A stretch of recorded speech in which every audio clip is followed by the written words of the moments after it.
I just wanted to say, on behalf of Young's Market, on behalf of everybody here, how much we appreciate everything that you've done to dedicate your life to this job and this pursuit, and to being a class act along the way. So, really, really glad.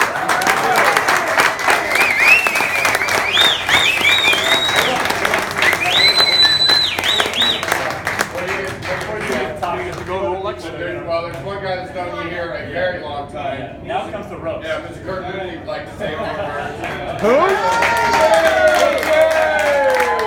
Loopers! I got no shot now. Jeez, Mr. Flip Flop. So, He's my hero. That's right. So, yeah, this is going to be like better that way. This is going to be a little bit of a roast. Mark started in April of '77, and I started in June of '77. And Mark's family actually had a liquor stores in the valley, right? In the Watts. Watts, okay. And so we were a little bit connected when we first started, and then Mark ended up right down in San Diego right away, and I worked in LA, and then Orange County, and then LA, and then came down to San Diego in I can never remember if it was 85 or 86. It was one of those 2 years, and I think it was 86. And an opportunity came up for management, and Mark was one of the candidates they interviewed, and then I ended up getting the job, and there was a little bit of this going on. Is Barry here? Yeah. Oh, okay. Barry was involved in that whole deal. Yeah. And so, long story short, so I worked down here in San Diego from just a little history from 85 or 86, whatever the hell it was, till 02, and then went back up to Orange County, and we had an extremely cohesive, good group, and not that anybody isn't that way now, but we had a great group, and everybody we did a lot of good things. The friggin' gas lamp at that time was a bunch of Navy bars and pawn shops and stuff like that, and then Theo's opened up, and Dobson's was there, and then Horton Plaza opened up, and then all of a sudden, boom, we went through that whole transition. Peter, you're here, Mike, you're here. We experienced that whole transition, and it was really a big deal for the city. We all grew together, and we had just a ton of fun and a lot of fun, and him and I, we always got along really good together. He had the downtown territory, and our office was right over here on 1709 Main for a long time before we went up to Miralani. And we would get out and sometimes we knew what the on-premise was all about. We'd get out and get pretty crazy quite a bit, yeah. To the practice.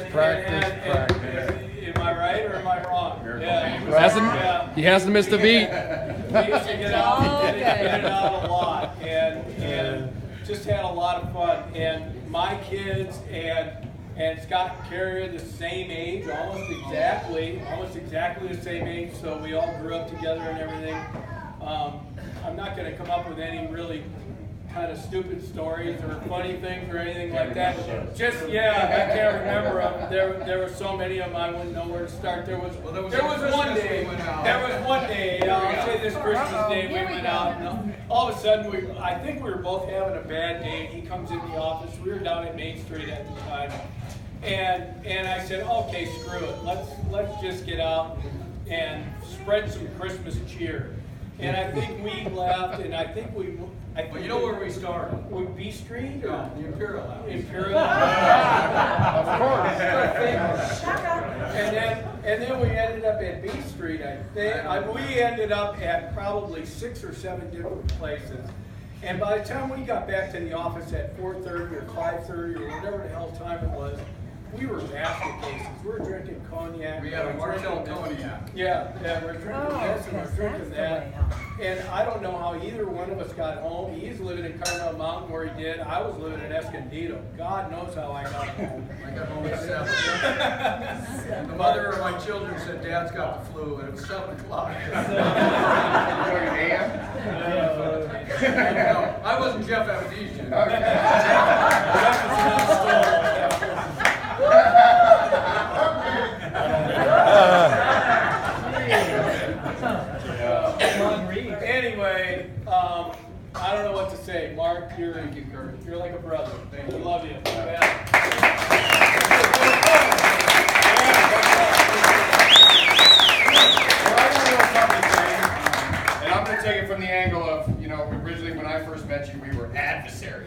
over at the Evil Empire eating babies, you know, taking over the world.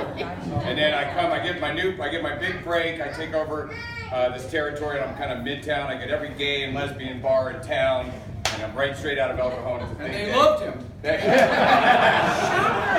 So I'm down there, and I'm getting it going, and I just want to take over the world, and I'm going to destroy all of my competition, and then I meet Goldie, and it's like, you know, just a consummate gentleman, always nice, always kind, like, you know, hey Marty, just take it easy, you'll be all right, don't worry about everything. I'm like, okay, that's not what they're telling me back at the office. Like, that's and so it began this marvelous long friendship, and just watching what you've gone through in this marvelous life of yours, in this wonderful career, you know, finding the love of your life. And we're all so sorry that she's not here to see this, but we know she's here with us. And I just want to say I love you. You're a true and dear friend, and I'm so happy that you're retiring. You made it to retirement. Yeah. And so yeah. And so on behalf of all your past adversaries, you know, you're a freaking gentleman in the class act, and I love you, buddy. Thank you so much.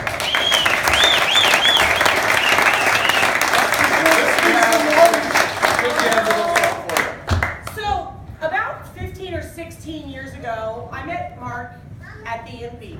Shocker. A couple things I learned. First of all, he's the kindest, sweetest man with the biggest heart, and he had more faith. He had more faith in me. God bless him. I was a beer girl. That's what we And he said, you know, he called me one day in February. He said, I heard about this job. And there were a lot of people from the Evil Empire that didn't think I should take the job because it was John Kendall Jackson. And Mark literally on a Labor Day weekend said, call this guy, this is a job for you, you're gonna be perfect at it. And I was like a bartender who's winging it in the beer world. He knew way more about who I could be than I even had faith in. And I got the job, and it turned into this. So 15 years later, there's a couple things I did learn. First of all, first of all, the Imperial House used to have walls of steel. If you wanted to avoid your boss, you'd go there. No receiving phone calls. If you want to send a fax, you go there too. If you want to spend the whole day and work 2 shifts, you go there too. There's a couple other things about Mark Wool that you need to know that you probably already do. So let's start with, let's open this. I'm scared already. Open the yellow one first. This is really more something. So one of the things that I always think about Mark is that he got this gift at a certain point in his career with Young's Market, and that gift was lost. And it was unfortunate because it really broke his heart. It was really cherished. It was a special pen. Mark kept his pen. You have to give it back to me. I got to get it engraved because on Zarland style, it's really ADD and I didn't do that yet. So that's got to get engraved. So I love you. I'll sign that. And because you know, you have other things to do. What am I going to write with? Well, what are you going to write on? You better keep on. So then the other thing you ought to learn about Mark Gold is there's a couple things you need if you're going to be a good supplier or a good rep.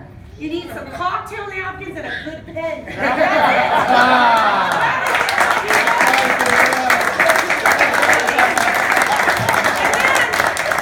Listen, I know it's really not something that you're used to, but if you run out of those cocktail napkins, you can leave notes for your granddaughter about instructions on what to do. You can always go to paper like the rest of us.